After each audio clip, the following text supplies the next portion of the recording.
Dr. Amanda with StraightSmile Solutions, StraightSmileSolutions.com, and today we're going to talk about the spacer technique for dealing with mild to moderate impactions in, well, not just mandibular molars, it can happen in maxillary molars too. And it doesn't always have to be the 7, which is your second molar, your number 2, 15, 18, and 31. I've definitely seen it also with the 6s, 3, 14, 19, and 30.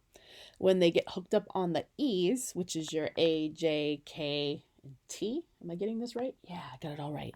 So I've done both, and you're probably thinking, well, why don't you just put braces on it?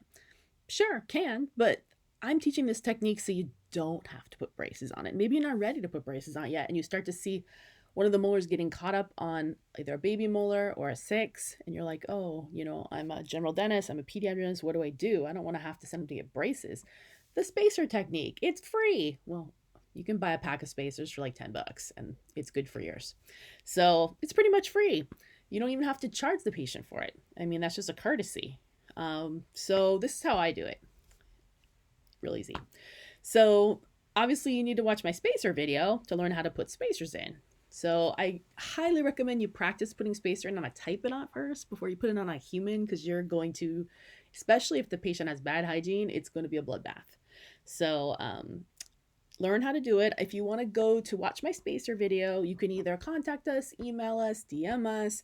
I'll be glad to send it to you as long as you give us a way to send it to you. Email is great. But if you want to just find it yourself and not talk to us, that's cool too. Just go to YouTube.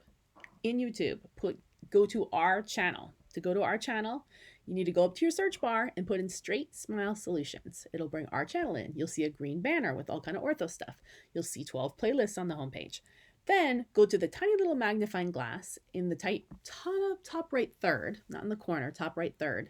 Looks like a little bitty magnifying glass, and put in the keyword spacer or spacers.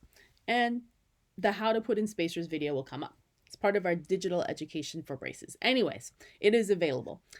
So what you do is you put the spacer in correctly. It should encircle the contact point like a little donut. And then in time, when you leave a spacer in, they will eventually fall out. Now remember, the directions are the patient cannot eat anything chewy, sticky, or hard, and cannot use floss in that area while the spacer's in, okay?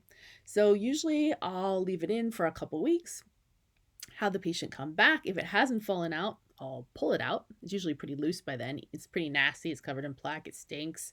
But if the patient is able to get it out and actually has it in their hand, they can get it out themselves after a few weeks. Minimum 1 week, 1 to 2 weeks. Then what's going to happen is every time that happens, it's going to start moving and uprighting a little bit more and a little bit more. And then it's going to hit again and get tight again. The contact's going to get tight, and you're going to repeat this. A couple weeks later, take it out, let it kind of, do its thing for a couple weeks, and repeat. So spacer in, take it out, wait 2 weeks, spacer in, take it out, wait 2 weeks, and repeat.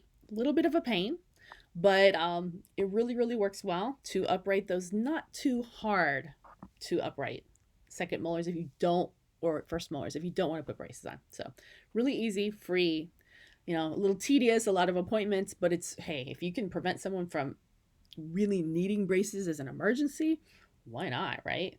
But the key is you really got to do this before the roots are fully developed. Otherwise, they're not going to have that motion in the ocean to erupt, right? It's just going to be there. So it's going to be all hardened. It's not going to work as well. Yeah, and that's pretty much it. That's the trick. Works really, really well. Done it many, many, many, many times.